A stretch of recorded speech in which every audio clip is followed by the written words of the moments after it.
Bismillahirrahmanirrahim. Assalamualaikum warahmatullahi wabarakatuh. Innal hamdalillah nahmaduhu wa nasta'inuhu wa nastaghfiruhu wa natubu ilaihi wa na'udzu billahi min syururi anfusina wa sayyiati a'malina may yahdihillahu fala mudilla lahu wa may yudlil fala hadiyalah. Wa asyhadu an la ilaha illallah wahdahu la syarikalah wa asyhadu anna Muhammadan abduhu wa rasuluhu la nabiyya ba'dah. Ya ayyuhalladzina amanu taqullaha haqqa tuqatih wa la tamutunna illa wa antum muslimun. Ya ayyuhan nasu taqu rabbakumul ladzi khalaqakum min nafsin wahidah wa khalaqa minha zawjaha wa batha minhuma rijalan katsiran wa nisaa'a. Wattaqullaha alladzi tasaaluna bihi wal arhama innallaha kana 'alaykum raqiba. Ya ayyuhalladzina amanu taqullaha wa qulu qawlan sadida yuslih lakum a'malakum wa yaghfir lakum dhunubakum wa may yuti'illaha wa rasulahu faqad faza fawzan 'azima. Amma ba'd fa inna asdaqal hadithi kitabullah wa khairal huda huda Muhammadin sallallahu alaihi wasallam wa syarral umuri muhdatsatuha wa kullu muhdatsatin bid'ah wa kullu bid'atin dhalalah wa kullu dhalalatin finnar. Hadirin dan hadirat yang dirahmati oleh Allah Subhanahu wa taala, sungguhnya kita hidup di dunia ini sedang menjalankan salah satu dari fase-fase kehidupan yang akan kita lalui. Kita dalam kehidupan ini ada beberapa fase. Yang pertama, ya, fase tatkala kita di alam janin, dalam perut ibu kita, ya, sekitar 9 bulan. Kemudian sekarang kita lahir dan hidup di atas muka bumi, entah sampai kapan, bahkan 60 tahun, 70 tahun, kurang atau lebih. Kemudian setelah itu kita masuk pada fase ketiga, alam barzakh, yang itu pun sangat panjang, entah ratusan tahun, entah ribuan tahun. Setelah itu kita masuk pada fase berikutnya di padang mahsyar, yang kata Allah Subhanahu wa taala, fi yaumin kana miqdaru 50 alf sanah, 50.000 tahun, di mana di situ kita akan melalui beberapa tahapan-tahapan yang mengerikan dan menakutkan. Kemudian fase yang terakhir kita akan masuk surga atau neraka, wal iyadzubillah. Jadi dari sini kita sadar bahwasanya, ya, kita sekarang baru fase kedua kehidupan di atas muka bumi ini. Dan ini adalah fase terpenting, karena di fase inilah yang menentukan bagaimana kehidupan kita di fase-fase berikutnya. Bagaimana di alam barzakh, bagaimana nanti di padang mahsyar, dan terlebih lagi di penghujungnya surga atau neraka. Dan kita pun tahu bahwasanya kehidupan kita di atas muka bumi ini cuma sebentar. Kata Nabi sallallahu alaihi wasallam, "A'maru ummati baina 60 wa 70 wa aqalla man yajuzu dzalik." Umur umatku hanya 60 sampai 70 dan hanya sedikit yang melampaui 70 tahun, ya. Dan banyak di antara kita yang sudah 50 tahun, ada yang sudah 60 tahun, ya. Ada yang masih di bawah 40 tahun. Kata orang apa? Milenial. Coba yang di bawah 40 tahun angkat tangan. Lebih banyak. Yang di atas 40 tahun angkat tangan. Itu apa namanya? Kalau 40 tahun di atas namanya milenial, bukan? Milenial di bawah 40. Di atas 40 aluminium. Di atas 50 tahun angkat tangan. Ya, di atas 60 besi tua. Ya, kita sebentar lagi meninggal dunia. Kita sebentar lagi akan meninggal apa? Meninggal dunia. Kita semua sedang ngantri di satu rel menuju pintu kematian, bertemu dengan Allah Subhanahu wa taala. Suka atau tidak suka. Dan kita semua tidak ada yang keluar dari antrian tersebut. Hanya saja kita tidak tahu siapa yang di depan. Apakah saya di depan Anda atau Anda di depan saya. Tapi kita semua sama-sama ngantri.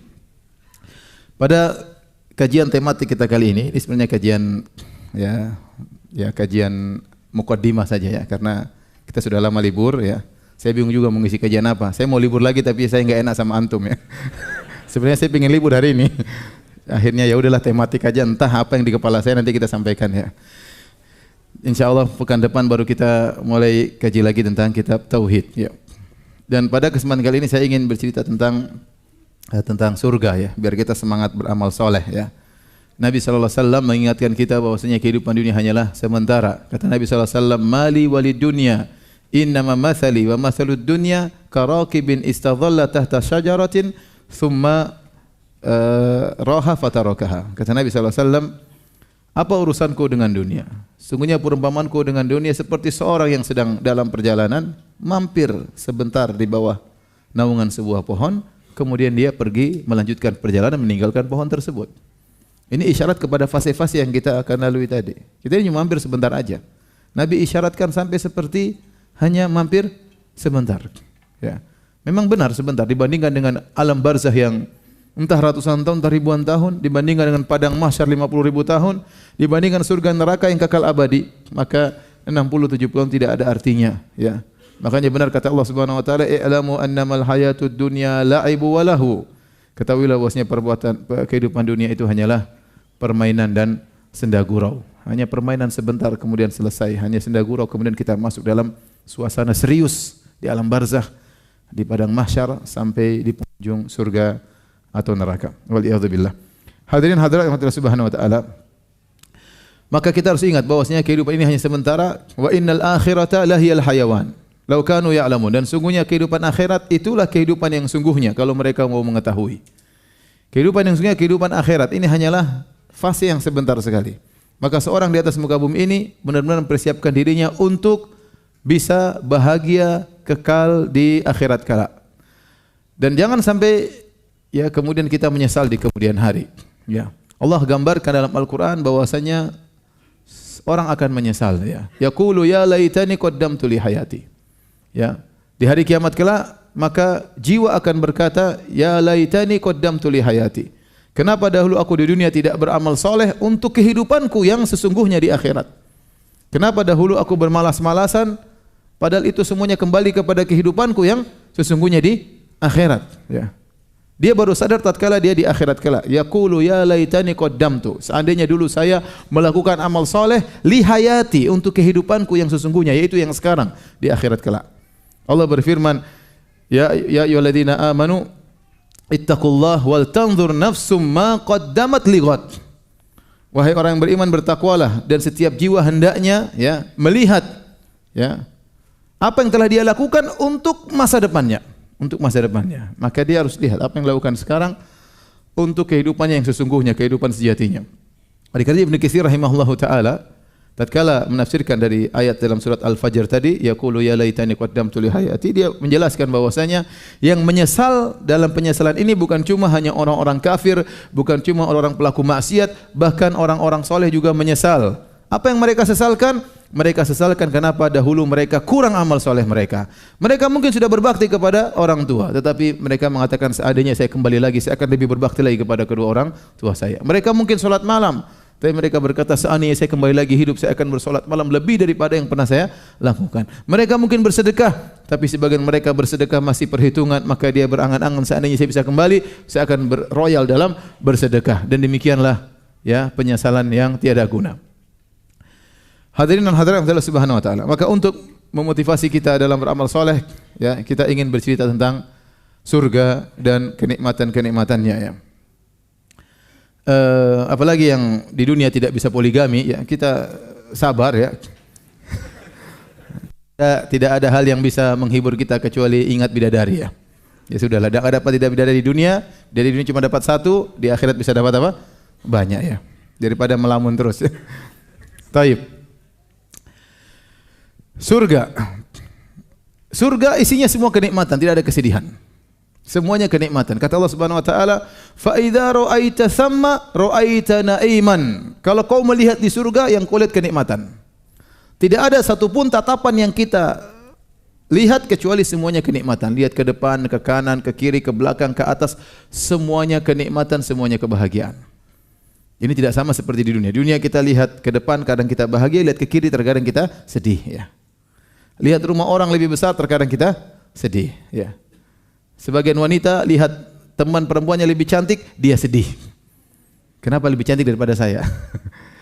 Dan begitu, ya, lihat perkara-perkara yang menyedihkan banyak, yang menakutkan, yang mengkhawatirkan. Tidak semua yang kita lihat di dunia ini menyenangkan, tapi di surga semua yang kita lihat menyenangkan. Tidak ada kekhawatiran, tidak ada kesedihan. Makanya penghuni surga begitu mau surga, yang pertama kali mereka ucapkan di antaranya, alhamdulillahilladzi adhaba 'annal hazan. Segala puji bagi Allah yang telah menghilangkan dari kami segala kesedihan. Tidak ada kesedihan lagi. Dikatakan kepada penghuni surga, ya, innalakum, ya, Antan'amu wa la taba'asu abadan. Kalian di surga akan senantiasa bahagia, tidak ada kesedihan, kesusahan sama sekali. Jadi isi surga semuanya menyenangkan. Ya. Udkhulul jannata la khaufun 'alaikum wa la antum tahzanun. Maksudnya kalian dalam surga tidak ada kekhawatiran sama sekali dan tidak ada kesedihan sama sekali. Dan itulah problematika kehidupan dunia, terkontaminasi dengan ketakutan dan kekhawatiran, kesedihan siapapun dia. Siapapun dia. Ya. Apakah dia raja? Apakah dia jenderal? Ya, apakah dia orang terhebat, orang terkaya? Apakah dia orang paling populer ya di atas muka bumi ini? Dia pasti pernah sedih, dia pasti khawatir ya. Yang kaya dengan kekayaannya khawatir ada saingannya, khawatir perusahaannya mendengar gejolak ekonomi, khawatir. Tidak ada yang tentram ya. Maka semua kenikmatan yang Allah ciptakan di atas muka bumi ini tidak ada yang murni kenikmatan, pasti terkontaminasi dengan sesuatu yang mengotori kenikmatan tersebut ya. Tidak usah jauh-jauh, kita bicara tentang makanan saja. Durian enak tapi bahaya kalau terlalu banyak, ya enggak?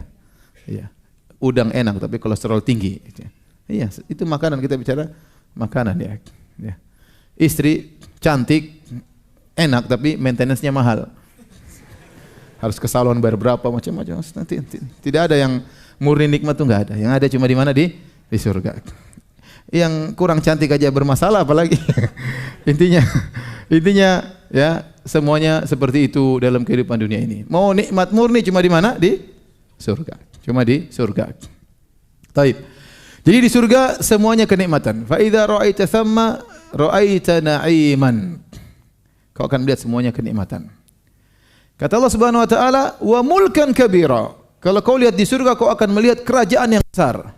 Ini apa? Isyarat bahwasanya penghuni surga dia adalah seorang raja yang hebat. Dia memiliki kerajaan yang besar. Bukankah Nabi kabarkan kepada kita bahwasanya penghuni surga yang paling rendah ya, adna ahlil jannati manzilah. Orang penghuni surga yang paling rendah Allah berikan kepada dia lakad dunya wa asyratu amsalihha. Engkau mendapatkan dunia dan 10 kali lipatnya. Itu orang paling rendah di surga, dia punya kerajaan sebesar 10 kali lipat dunia. Ya akhi. Hebat atau tidak? Itu benar-benar raja. Kekuasaannya 10 kali lipat dunia ini. Ini penghuni surga paling rendah. Siapa yang mau jadi penghuni surga ini? Angkat tangan. Mau? Paling rendah? Coba saya tanya ulang. Saya bilang lagi.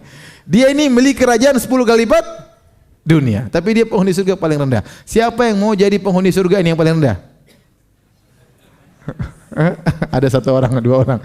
Yang penting masuk surga katanya. Yang lain tidak mau, pede. Padahal sholat malam aja tidak pernah. Pede, tidak mau jadi penghuni surga paling rendah. Taib. Ini penghuni surga paling rendah. Dia seorang benar-benar seorang raja. Ya. Itu 10 kali lipat dunia dengan berbagai macam kenikmatan yang Allah berikan kepada dia. Dia bukan raja dunia yang ecek-ecek, enggak. Dia bukan raja dunia ecek-ecek. Ya. Dia raja-raja, benar-benar raja. Oleh karena di antara tafsiran wa mulkan azima, dia memiliki kerajaan yang besar. Kata sebagian salaf, istidzanul malaikah. Malaikat kalau mau ketemu dia minta izin dulu. Subhanallah. Malaikat kalau mau ketemu dia minta izin dulu kepada pengawal-pengawalnya. Bayangkan betapa agungnya sang raja tersebut. Dia benar-benar raja di surga. Raja di surga. Jadi kalau antum tidak pernah jadi raja, ya berusaha jadi masuk surga, insya Allah jadi apa? Jadi raja. Ini. Kemudian bagaimana kerajaannya? Kerajaannya ya surga, kata Nabi SAW dalam satu hadis, labinatun min fiddah, labinatun min dhahab, wa milatuha al-miskul adfar, ya. Asba'uha lu'lu' wal yaqut, turbatuha za'faran. Kata Nabi SAW, surga itu bangunannya, batanya terbuat dari perak, batanya terbuat dari emas. Kemudian tanah yang menggabungkan keduanya kalau kita semen terbuat dari misik, subhanallah. Kemudian batu bebatuannya terbuat dari mutiara dan permata, intan berlian. Kemudian pastinya terbuat dari za'faran. Itu baru pasirnya, belum bidadarinya. Ya. Allahu Akbar. Taib. Tadi kita bicara tentang apa? Tentang bagaimana kondisi surga ya. istananya yang sangat luar biasa, yang penuh dengan keindahan, penuh dengan kemewahan. Sekarang kita bicara tentang pohon di surga. Pohon di surga, ya, sebagaimana kata Nabi sallallahu alaihi wasallam, ya. Ma min syajaratin fil jannah illa wasaquha min dhahab. Tidak ada pohon di surga kecuali batangnya terbuat dari emas, ya. Ini meyakinkan kita bahwasanya yang ada di surga laisa syai'un fil jannah mimma fid dunya ilal asma. Kata Ibn Abbas, tidak ada sesuatu pun di surga dibandingkan dunia kecuali yang sekedar nama. Allah menamakan pohon di surga ternyata berbeda dengan pohon di dunia. Pohon di surga ternyata batangnya terbuat dari apa? Emas. Kemudian kata Allah Subhanahu wa taala qutufuha daniyah. Ternyata dahan-dahan buah-buahnya rendah, ya. Wa dhullilat qutufuha tadlila. Kata Allah ditundukkanlah dahannya, ditundukkan oleh Allah untuk penghuni surga. Jadi penghuni surga kalau makan buah datang, dia berdiri datang. Dia duduk, rantingnya turun lagi, tinggal makan. Dia baring, rantingnya datang lagi, tinggal makan. Masya Allah. Apalagi yang nyuapin bidadari. Masya Allah. Jadi wa dhullilat qutufuha tadlila. Batang-batangnya, dahan-dahannya direndahkan oleh Allah sesuai dengan keinginan penghuni surga tersebut. Jadi di sana enggak ada panjat pohon. Enggak di sana panjat pohon. Di sana enggak ada durian jatuh, enggak ada. Ya, karena semuanya datang kemudian datang tinggal dimakan. Kemudian buah-buahannya tidak mengenal musim. Kata Allah Subhanahu wa taala ukuluha daimun. Buah-buahannya selalu ada, tidak mengenal apa? Musim. Tidak seperti di Indonesia, di dunia yang buah-buah ada musimnya, ya. Musim rambutan ada musimnya, musim durian ada musimnya, musim salak ada musimnya, tidak selalu ada, ya. Tidak selalu ada. Kalau ada selalu berarti tidak segar. Tapi di surga selalu masak dan selalu enak dan selalu ada. Tidak pernah berhenti, ya, musim buah-buahan tersebut. Saya selalu ceritakan, saya pernah ngisi pengajian suatu daerah di Sumatera. Begitu saya dari bandara menuju daerah tersebut 2 jam, mereka cerita tentang keindahan daerah tersebut. Kata mereka, ya Ustadz di Sumatera ini buahnya, duriannya enak. Saya bilang Masya Allah. Tapi kata mereka, tapi belum musim Ustadz. Belum musim jangan cerita. Kemudian mereka bilang, Ustadz, langsatnya juga, dukunya juga enak Ustadz. Oh mungkin yang ini ada. Ada, ini juga belum ada Ustadz, belum musim. Ngapain cerita? Terus musim apa di sini? Jadi di surga demikian, ya, pohon-pohonnya berbeda dengan yang ada di dunia. Kita bicara tentang sungai. Sungai kalau kita lihat di dunia, ya sungai seperti yang kita lihat sekarang, tapi di akhirat kata Allah Subhanahu wa taala, ya fiha anharun min ma'in ghairi asin wa anharun min labanin lam yataghayyar ta'amuhu wa anharun min khamratil ladzatil lisyaribin wa anharun min asalin musaffa. Di surga ada sungai-sungai yang isinya air segar yang tidak pernah berubah kesegarannya. Ada sungai-sungai isinya susu. Bayangkan susu. Sungai susu. Coba tanya ibu-ibu, mandi susu mahal atau tidak? Mahal, ya. Mahal luar biasa, ya. Ini sungai isinya susu. Kata Allah, lam yataghayyar ta'amuh. Susu yang tidak berubah rasanya. Karena kalau susu kita letakkan, susu dunia kita taruh di luar, dia pasti jadi kecut, ya. Mengalami fermentasi atau kemudian dia menggumpal-gumpal, ya. Tidak lagi seperti yang sedia kala, tapi susu di surga tidak demikian, tidak berubah rasanya. Dan dia mengalir di sungai, Masya Allah. Wa anharum min khamrin ladzatil lisyaribin. Ada sungai-sungai isinya khamr, isinya bir, isinya wine. Tapi kalau diminum tidak bikin mabuk. Bikin kelezatan tapi tidak bikin mabuk. Antum bisa berenang di sungai tersebut sambil berenang minum bir, ya. Di sana mungkin ada ikan-ikannya. Ikan-ikan juga tidak mabuk di situ. Ente bisa berenang di situ.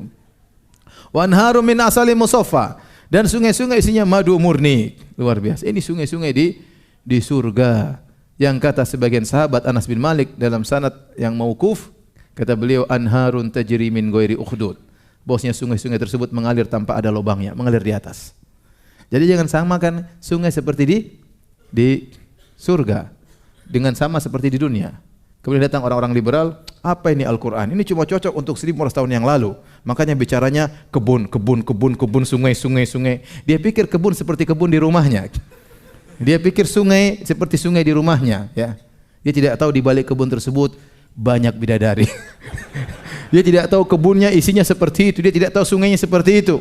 Sampai sekarang aja zaman modern 2019, orang-orang Eropa pada pergi ke tempat-tempat yang penuh dengan hijau-hijau, ya tidak? Iya.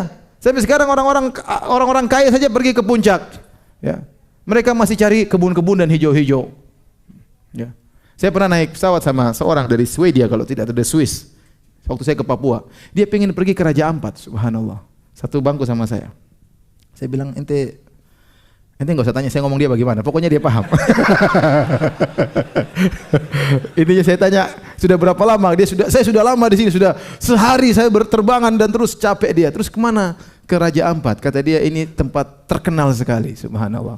Jauh-jauh dia cari apa? Laut, cari pemandangan. Ya, sampai sekarang orang masih rindu dengan namanya air, mata air, kebun, kemudian apa namanya sungai-sungai, apalagi bidadari. Makanya jangan dengar orang liberal. Orang liberal itu bahlul ya, bahlul ya, ya Abu Jahlul. Taib. Hadirin hadirat yang Allah Subhanahu Wa Taala, inilah kebun-kebun, inilah sungai-sungai, inilah pohon-pohon, taman-taman. Ya. Apalagi kita bicara? Kita bicarakan tentang para pelayan di surga. Allah Subhanahu wa taala berbicara tentang para pelayan, kata Allah Subhanahu wa taala, "Wa yatufu 'alaihim wildanun mukhalladun." Dan berkeliling di sekitar mereka wildanun mukhalladun, anak-anak kecil yang kekal. Semua yang tinggal di surga kekal, yang tinggal di neraka saja kekal, apalagi tinggal di surga kekal. Tapi kekal di sini bukan maksudnya mereka kekal, yang dimaksud oleh Allah kekekalan artinya mereka senantiasa kekal dalam kondisi muda, dalam kondisi anak-anak. Jadi tidak bertambah usia kemudian menjadi tua. Allah sebutkan pelayan-pelayan itu adalah anak-anak kecil yang bertebaran. Ya. Idza ra'aitahum hasibtahum lu'lu'an mansura. Kalau kau lihat mereka, kau menyangka mereka adalah mutiara yang bertebaran. Sini ada banyak faedah. Dalam ayat yang lain, wa yatufu 'alaihim ghilmanul lahum, dan berkeliling di sekitar mereka ya anak-anak kecil milik mereka. Maksudnya anak kecil ini adalah Allah ciptakan buat mereka untuk melayani para penghuni surga. Bagaimana ciri-ciri pelayan tersebut? Ternyata mereka kecil. Dan kata para ulama, kenapa diciptakan pelayan kecil-kecil? Karena lebih enak untuk disuruh-suruh. Bayangkan kalau Allah bilang, dan engkau lihat om-om berkeliling, enggak enak kita nyuruh-nyuruh itu enggak enak. Om ambilin om, enggak enak. Tapi kalau anak kecil bertebaran ke sana kemari, dan namanya anak kecil dia lebih giat. Kita anak kecil aja main enggak berhenti-berhenti. Main terus sana loncat sini, kita aja waduh. Enggak berapa energi yang harus dikeluarkan untuk ke sana ke sini. Anak kecil aktif ke sana sini. Dan mereka bertebaran. Itulah para pelayan di surga. Allah ciptakan khusus untuk para penghuni surga. Kata Allah, "Idza ra'aitahum," dan hasibatahum, kalau kau lihat mereka, kau akan menyangka mereka seperti permata yang bertebaran. Masya Allah, mereka indah kalau dilihat, menyenangkan kalau dilihat, seperti permata, seperti mutiara yang putih yang bertebaran. Tidak seperti namanya pelayan di dunia. Rata-rata pelayan di dunia ya biasanya kurang penampilan kurang bagus, terkadang agak gini sedikit, anu sedikit, ya. Biasanya rendahan namanya pelayan ya. Tapi di surga ternyata pelayannya spesial. Kalau kau lihat mereka, kata Allah, kau akan melihat seperti mutiara yang bertebaran, mutiara putih. Dalam ayat yang lain, wa yatufu 'alaihim ghilmanul lahum ka'annahum lu'lu'um maknun. Dan berkeliling di sekitar mereka anak-anak seperti mutiara yang disimpan dalam cangkangnya. Jadi mereka, kata para ulama, pelayan-pelayan tersebut, anak-anak tersebut ternyata seperti mutiara, dan mutiara putih, putih bersih. Putihnya sempurna, tidak terkontaminasi dengan bintik-bintik merah atau bintik-bintik putih. Nah, kalau Allah berbicara tentang pelayan saja putih, apalagi yang dilayani. Paham tidak? Saya ulangi lagi ya. Kalau Allah bercerita tentang pelayan, yang dimana pelayan tersebut indah kalau dilihat, ibarat mutiara yang putih yang berhamburan, bagaimana lagi dengan apa? Yang dilayani. Maka yang dilayani pasti orang-orang yang sangat indah dan tampan, cantik, jadi tak ada yang lainnya. Baik, kita sudah bicara tentang pelayan. Apa lagi mau dibicarain? Bidadari. Ya udahlah bidadari. Nanti waktunya habis. Bidadari. Wa ma adraka ma bidadari. Tahukah kalian apa itu bidadari? Bidadari datang dalam Al-Qur'an dan dalam hadis-hadis Nabi sallallahu alaihi wasallam, ya. Rasulullah memberikan sifat global yang sudah menggambarkan bagaimana indahnya bidadari. Ibu-ibu dengar, ibu-ibu ya. Ya. ini bidadari, ya. Kalau seorang sudah ditakdirkan Allah masuk surga, bidadarinya sudah ada, Allah siapkan. Karena surga sudah ada. Dan di antaranya Allah sudah siapkan bidadari. Makanya dalam hadis, kalau ada seorang istri yang kurang ajar sama suaminya, ya, dengar ibu-ibu ya. Kalau ada istri yang kurang ajar sama suaminya, apa kata bidadari di surga? Qatalakillah. Semoga Allah membinasakan engkau wahai istri kurang ajar, ya. Ya.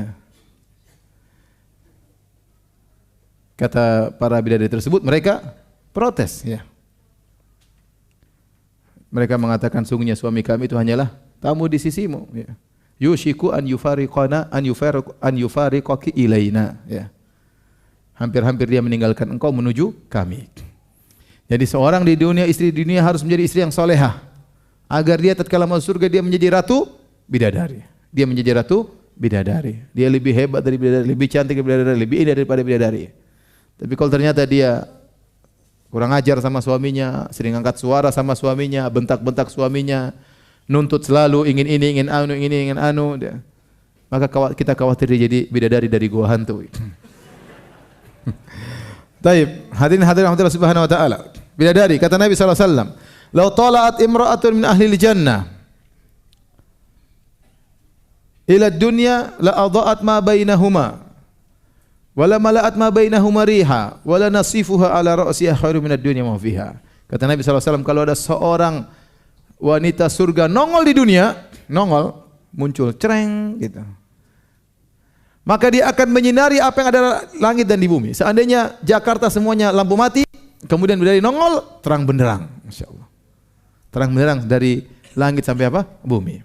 Bukan cuma terang benderang, wala mala'at ma bainahuma riha, bahkan mengeluarkan bau yang semerbak antara langit sampai bumi. Harum seluruhnya, subhanallah. Bagaimana harumnya sang bidadari, sehingga isi dunia penuh semua dengan keharuman gara-gara tubuh sang bidadari. Ya. Kemudian kata Nabi SAW, wala nasifu ala ra'siha, kerudung yang ada di atas kepalanya, khimar yang ada di atas kepalanya, khairum minad dunya wa fiha, lebih baik daripada dunia dan seisinya. Itu Nabi baru bicara tentang kerudungnya. Kerudungnya lebih baik daripada dunia dan seisinya. Bagaimana lagi dengan pipinya bidadari tersebut? Allahu Akbar, ya. Namun ini semua kata Allah, fala ta'lamu nafsun ma ukhfiya lahum min qurrati a'yun. Tidak ada sejiwa pun yang tahu, tidak bisa lihat kenikmatan ini. Ini perkara yang gaib yang harus kita iman. Seandainya Allah turunkan bidadari, kemudian dipajang di mall misalnya, semua orang lihat, subhanallah. Habis lihat, semuanya jadi orang soleh. Puasa terus, baca Quran terus. Tundukkan pandangan, enggak berani makan haram. Sudah tahu bidadari kayak apa. Ya. Tapi enggak kelihatan. Ini bicara tentang apa? Keimanan. Tapi cuma Nabi kasih tahu. Ya. Wala nasifu ala ra'siha khairu minad dunya ma fiha. Kerudungnya di atas kepala lebih baik dari dunia dan seisinya. Bagaimana lagi dengan yang lainnya? Allah sebutkan sifat-sifat bidadari dalam Al-Qur'an. Kata Allah Subhanahu wa taala, wa azwajun mutahharah. Istri-istri yang disucikan. Kata para ulama, istri-istri yang disucikan dari sisi akhlak dan disucikan dari sisi fisik. Fisik para bidadari suci, tidak ada kotorannya sama sekali. Makanya seluruh penghuni surga yang masuk surga, kata Nabi SAW, ya, la yabulun, wala yataqawwatun, wala yamtakhitun. Para penghuni surga tidak ada yang buang air kecil, tidak ada yang buang air besar, tidak ada yang ingusan, enggak ada. Semua bersih. Maka wanita surga bersih, tidak ada haidnya, tidak ada nifasnya, ya. Tidak ada bau keteknya, tidak ada upilnya, tidak ada kotoran telinganya, ya. Ya, semuanya bersih. Saking bersihnya dia indah dan dia sangat harum. Maka disebut dalam riwayat, inna rajulan min ahlil jannah la yu'anikul hawra sab'ina sanatan la yamalluha wa la tamalluhu. Sungguh seorang lagi penghuni surga memeluk seorang bidadari 70 tahun. Dia tidak bosan memeluknya dan sang bidadari juga tidak bosan dengan dekapannya. Bayangkan 70 tahun. Ente coba peluk perempuan di dunia sehari aja. Sudah berbagai macam bau-bauan yang keluar, ya. Sehari saja 24 jam. Ini 70 tahun dipeluk tidak bosan. Kenapa? Karena bersih, tidak ada dan harum, sangat harum. Itulah para bidadari. Bersih dari segala kotoran, ya. Kemudian akhlak mereka juga sangat bersih, tidak ada hasad, tidak ada dengki, tidak ada ngomel-ngomel, tidak ada angkat suara, tidak ada semuanya. Ya. Sampai ada seorang pernah tulis pertanyaan sama saya, Ustadz, kalau saya mau surga, saya tidak mau ajak istri saya. Dia takut istrinya ngomel-ngomelin dia di akhirat. Saya bilang kalau istrinya masuk surga, dia akan berubah, akan dibersihkan oleh Allah Subhanahu wa taala. Ya.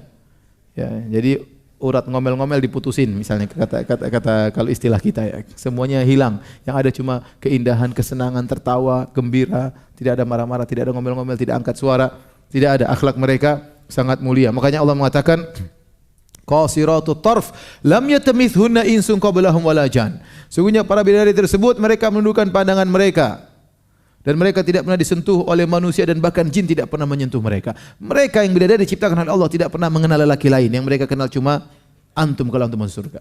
Antum bayangkan Allah ciptakan makhluk yang sangat cantik jelita yang dia tidak pernah lihat kecuali antum. Antum yang paling tampan. Karena memang enggak ada yang dia pernah lihat. Ya tidak. Dia tidak tahu laki-laki lain. Yang dilihat cuma ente. Jadi ente yang paling tampan. Wajah ente kayak apapun, ente paling tampan.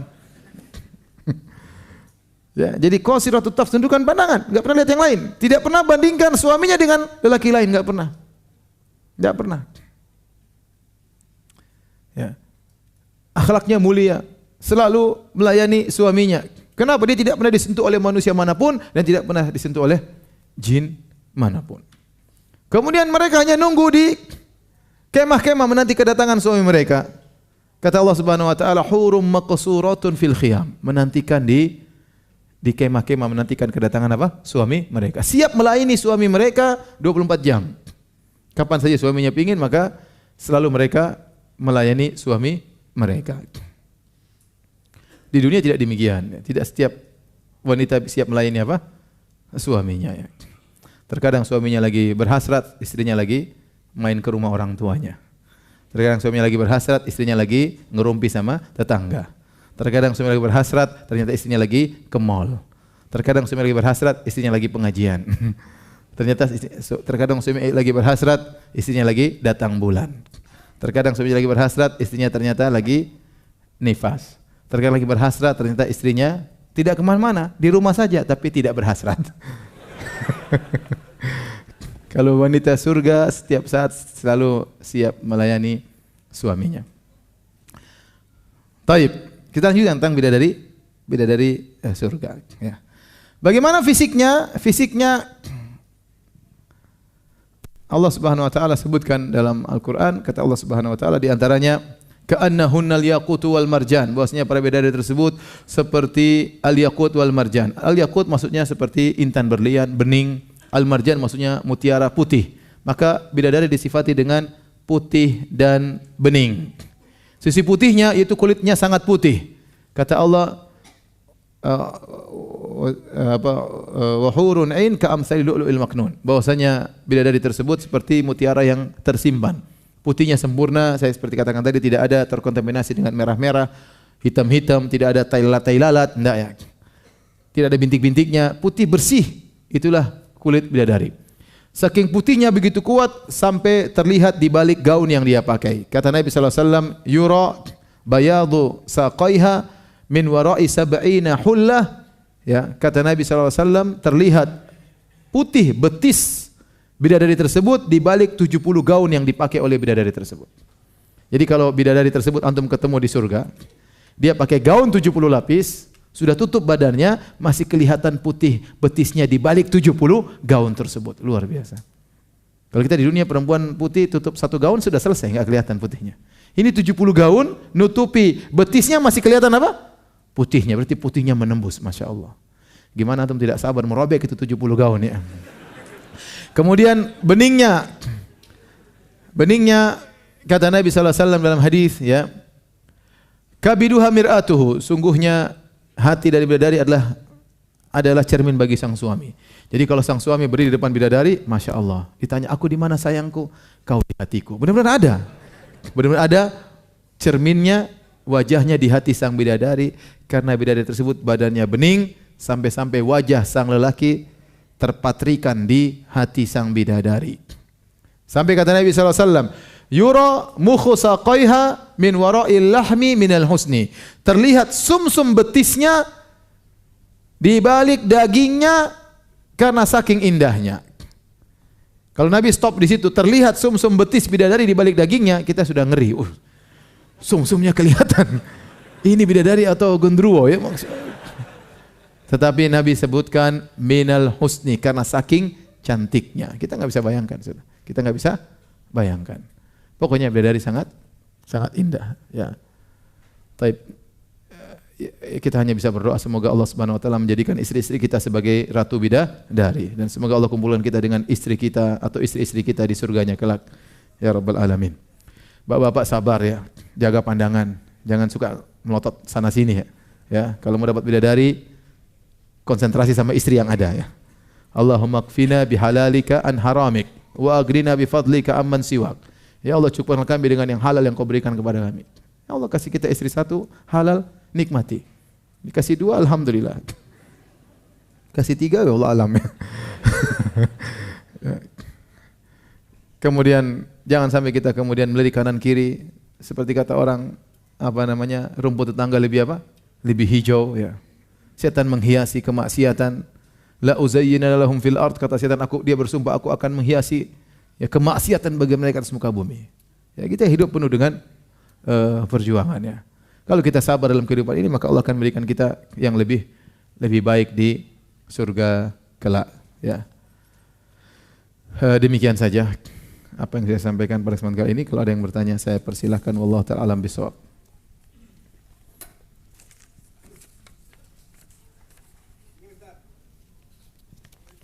Waalaikumsalam. Bapak ini bertanya, Bapak umurnya berapa? Baru 70.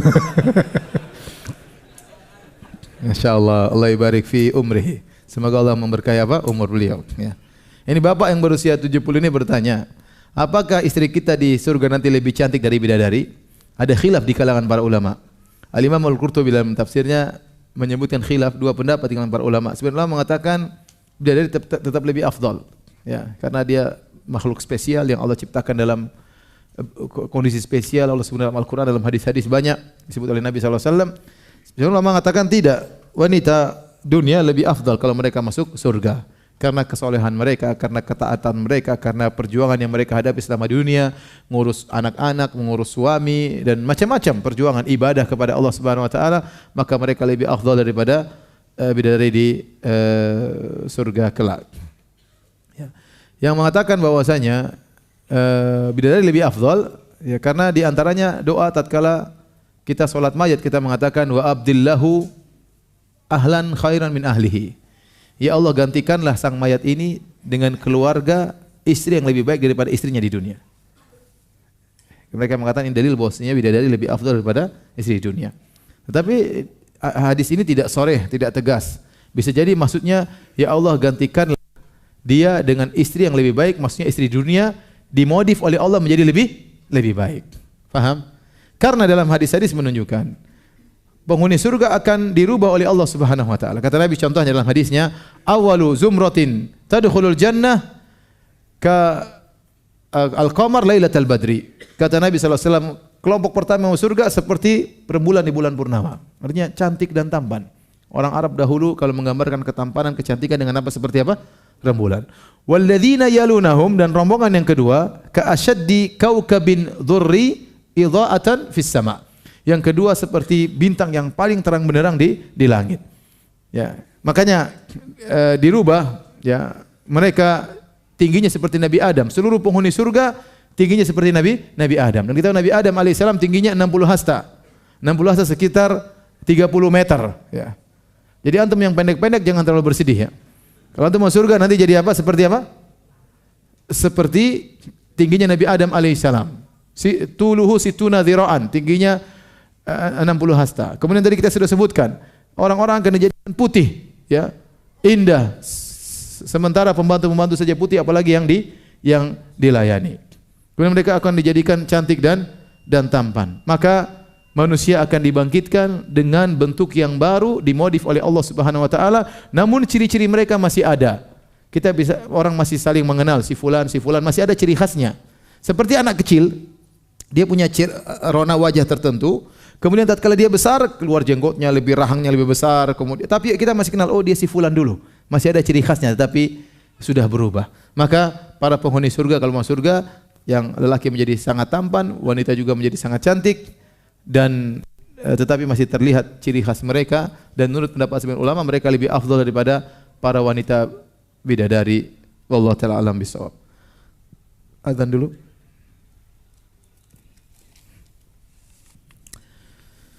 Hadirin hadirat yang Allah Subhanahu wa taala, pertanyaan bagaimana sikap terhadap orang yang jika kita mengungkit atau berbicara tentang surga, beliau berkata, itu nanti.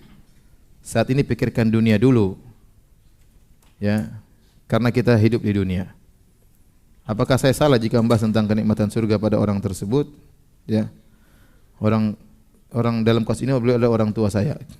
Tentunya membahas surga penting ya, karena itu di antara akidah ya. Kita kenapa bicara tentang kematian, tentang hari esok, agar kita tidak terpedaya dengan apa yang di depan kita ini. Kalau kita lupa tentang hari akhirat, hari kemudian, terkadang kita terlenakan dengan apa yang di depan kita. Tentunya tatkala kita mendidik orang tua harus penuh dengan kelembutan. Ya kita sebutan tentang akhirat ya. Dengan cara yang lembut ya, dengan cara yang bijak. Ya, karena orang tua apalagi dia tidak mau digurui ya. Dia tidak mau dianggap rendah ya. Betapapun seorang sudah mencapai gelar tinggi, tetap aja dia namanya anak-anak di hadapan mata orang tuanya, dan kita sabar dalam menyampaikan kebaikan kepada dia. Apakah istri yang kurang cantik atau seksi di surga bisa jadi lebih dari bidadari? Insyaallah ya. Insyaallah. Sabar.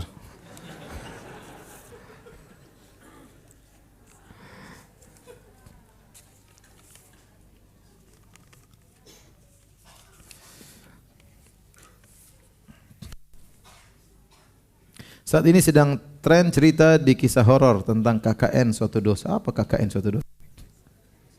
Kisah-kisah nyata. KKN itu apa? Kuliah kerja nyata. KKN suatu desa ya, salah suatu dosa. Tentang KKN suatu desa. Apakah penampakan jin setan itu benar-benar ada? Bagaimana cara menghadapi gangguan jin setan? Iya, jin bisa menampakkan diri. Hukum asalnya mereka tidak nampak ya. Ya. Innahu yarakum huwa wa qabiluhu min haitsu la tarawnahum. Sungguhnya setan dan anak buahnya melihat kalian dari mana kalian tidak bisa melihat apa? Mereka. Asalnya mereka tidak terlihat. Terkadang mereka tampaknya hukum sangat jarang terjadi. Saya tanya sama antum. Antum yang hadir semua ini yang pernah lihat jin, coba angkat tangan. Enggak ada kan? Berarti hukum asalnya mereka tidak menampakkan penampakan, dan mereka menampakkan dengan yang menakutkan. Tapi antum jangan takut. Ya. Antum jangan apa? Takut. Itu jin juga ya mungkin takut sama antum ya. Ya makanya dia tidak berani nampakkan dirinya, dia sembunyi-sembunyi kan, takut. Tidak mesti sudah. Kita yang penting bertakwa kepada Allah Subhanahu wa taala. Ada seorang ustaz pernah cerita, ada keluarganya setiap masuk rumah, tahu-tahu dengar suara shower orang mandi. Zzz. Masuk rumah lagi dia cek enggak ada orang. Tidur lagi. Zzz. Akhirnya dia jengkel. Begitu suara mandi dia datang, dia gebrok, pung gitu. Besoknya enggak ada lagi suara itu. Jadi enggak, maksud saya kalau antum ketahuan takut, mungkin dia malah godain ya. Usil godain antum ya. Antum santai aja, dia datang ente hadapi. Ente punya ayat kursi, ente punya qul a'udzu birabbil falaq, qul a'udzu birabbin nas, ente punya Al-Fatihah, ente punya surat Al-Baqarah. Ya dibaca. Ya. Jangan takut, dia menampakkan dirinya di apapun, ente jangan takut. Apalagi jin-jin setan-setan Indonesia, kok nampakannya ngeri-ngeri ya. Ya. Terkadang gondruwo, enggak pernah mandi, kemudian apalagi tuyul, mak lampir, sundel bolong, mengerikan ya. Ya, pocong ya. Terkadang simbatan Ancol ya. Kata orang setan-setan tergantung tingkat ekonomi masing-masing negara. Kalau di luar negeri keren-keren pakai apa? Pakai jas keren, pakai dasi ya. Ganteng-ganteng gagah-gagah ya. Jadi ada mungkin bisa menampakkan tapi antum hadapi. Ya. Biasa aja jin dia. Dulu saya ingat di Jogja ada suatu kos-kosan. Di situ setiap malam ada perempuan muncul mandi di situ. Teman-teman mau sewa, biar aja kita sewa aja. Karena orang semua takut sewa kos-kosan di situ. Nah, cari tempat situ murah. Sewa lebih apa? Murah. Urusan berhadapan dengan setan ya nanti tinggal diruqyah ya, biasalah ya. Mungkin dia panggil teman-temannya, ya biarin aja lah. Maksud saya dihadapi, enggak usah ketakutan dan ngeri-ngeri dan yang lainnya. Ustaz, jamaah di masjid kami sebagian alergi dengan kata-kata bid'ah. Hampir setiap kajian jamaah tersebut pulang duluan. Hampir setiap kajian dan khutbah si ustaz-ustaz sunnah di masjid kami tidak ada perubahan dari jemaah-jemaah untuk berubah meningkat mengikuti sunnah. Masih banyak melaksanakan bid'ah. Ini masalahnya tentang masalah fikih dalam berdakwah, perlu kesabaran. Tentu tidaklah hikmah seorang datang langsung bahas misalnya bid'ah-bid'ah yang sedang tersebar di situ ya. Bahas yang pertama, bahas yang orang percaya kita dulu, bahas tentang syirik, oke. Yang sangat urgent masalah syirik ya, misalnya kita bahas masuk melalui sirah Nabi sallallahu alaihi wasallam. Kita ingin membersihkan masyarakat dari syirik dan bid'ah, tapi tentu dengan kesabaran ya. Tentu dengan kesabaran. Makanya dalam kata Ibnu Mas'ud, lasta tuhadditsu haditsan ya, la tablughu an-nas la tablughu uqulahum illa kana li ba'dhin fitnah. Tidaklah kau menyampaikan satu hadis kepada masyarakat tidak sampai pada otaknya kecuali akan menimbulkan apa? Fitnah. Mereka tidak siap menerima, akan menimbulkan fitnah. Ya, kata Ali bin Abi Thalib, haditsun nas bima ya'rifun aturiduna yukadziballahu rasuluh, sampaikanlah hadis atau penyampaian sesuai dengan nalar masyarakat. Jadi pelan-pelan ya. Pelan-pelan ya. Kita saja kalau enggak usah kita jauh-jauh bicara, kita saja dakwahi bapak kita coba. Langsung kita bilang, "Pak, ente syirik, Pak, ente mubtadi, ente." Apakah kita berani gitu sama bapak kita? Enggak berani. Tatkala kita berdakwah sama bapak kita, perlu strategi, apalagi demikian juga dengan masyarakat. Jangan ente di hadapan masyarakat kita bilang sampaikan kebenaran walau pahit, meskipun dilempar misalnya. Tapi kalau sama bapak kita pelan-pelan takut diusir, ya, berarti ente enggak komitmen dong. Sebagaimana ente dakwahi bapak ente, ibu ente dengan strategi, maka dakwahi masyarakat juga dengan apa? Strategi. Karena sebagian orang begitu, sok-sok jago. Ya, kita bukan masalah menyampaikan, semua orang bisa menyampaikan, tapi disitulah fikih seorang dai, dia bisa menyampaikan dengan bijak. Sampaikan dengan apa? Dengan bijak ya. Tapi demikian saja kajian kita. Mohon maaf banyak yang saya tidak bisa jawab karena kekurangan ilmu. Subhanakallah bihamdik asyhadu an la ilaha illa anta astaghfiruka wa atubu ilaik. Assalamualaikum warahmatullahi wabarakatuh.